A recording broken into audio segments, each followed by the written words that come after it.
നമസ്കാരം. മോദി ഭരണം വന്നതിൽ പിന്നെ ഇന്ത്യയുടെ GDP എന്നും കുതിച്ചുയരുന്ന കാഴ്ചയാണുള്ളത്. 2024 വർഷം തുടങ്ങുമ്പോൾ തന്നെ രാജ്യത്തിന്റെ മുൻ വർഷങ്ങളെ അപേക്ഷിച്ച് നോക്കുമ്പോൾ വീണ്ടും വർധന മാത്രമാണ് ഉണ്ടാവുന്നത്. നമ്മുടെ രാജ്യം ഇപ്പോൾ വികസന കുതിപ്പിലാണ്. ഏത് മേഖല എടുത്തു നോക്കിയാലും വളരെ ഉയർന്ന രീതിക്കുള്ള വളർച്ചയാണ് നമ്മുടെ ഇന്ത്യ കൈവരിക്കുന്നത്.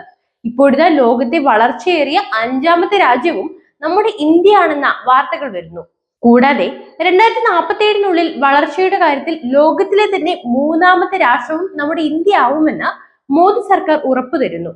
അപ്പോഴാണ് ഇന്ത്യയുടെ മൊത്ത ആഭ്യന്തര ഉൽപാദന വളർച്ചാ നിരക്ക് 8.4% മോദി സർക്കാർ പറയുന്നത്.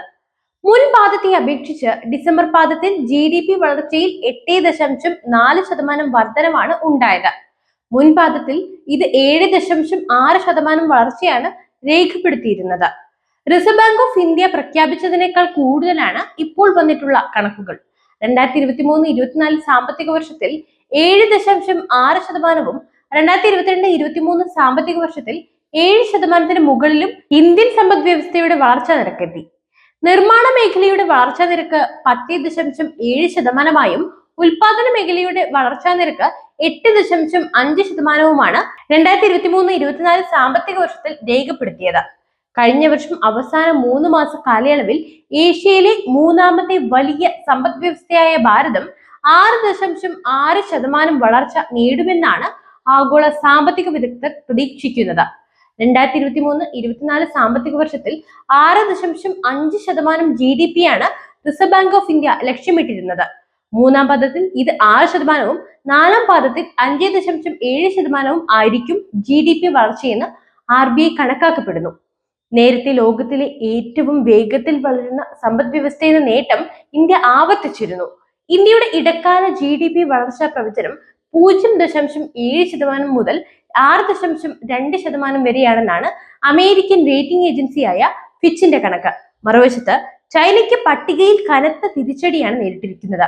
ഇത്തവണ ചൈനയുടെ വളർച്ചാ പ്രവചനം ഗണ്യമായി കുറഞ്ഞെന്നാണ് ഏജൻസിയുടെ വിലയിരുത്തൽ. നേരത്തെ ലോക ബാങ്ക് മുതൽ IMF വരെ ഇന്ത്യൻ സമ്പദ് വ്യവസ്ഥയുടെ വളർച്ചാ നിരക്ക് എസ്റ്റിമേറ്റ് പുതുക്കി വർദ്ധിപ്പിച്ചിരുന്നു. എന്താണ് മൊത്ത ആഭ്യന്തര ഉൽപാദനം? ഇത്രയും നേരം നമ്മൾ പറഞ്ഞതനുസരിച്ച് എന്താണ് മൊത്ത ആഭ്യന്തര ഉൽപാദനം എന്ന് നമുക്ക് നോക്കാം. ഒരു നിശ്ചിത കാലയളവിൽ സാധാരണയായി ഒരു വർഷം ഒരു രാജ്യത്തിന്റെ ഭൂമിശാസ്ത്രപരമായ അതിർത്തിക്കുള്ളിൽ ഉൽപ്പാദിപ്പിക്കുന്ന ചരക്കുകളുടെയും സേവനങ്ങളുടെയും അന്തിമ മൂല്യമാണ് GDP. ഒരു രാജ്യത്തിന്റെ സാമ്പത്തിക പ്രകടനത്തിന്റെ പ്രധാന സൂചകമാണ് GDP വളർച്ചാ നിരക്ക്. എന്തായാലും നമ്മുടെ രാജ്യത്തിന്റെ വളർച്ച അതിവേഗം തന്നെ നമ്മുടെ മുമ്പിൽ പ്രത്യക്ഷമാണ്. ഉടനെ തന്നെ പുതിയ പുതിയ നേട്ടങ്ങൾ നമുക്ക് വീണ്ടും കാണാം.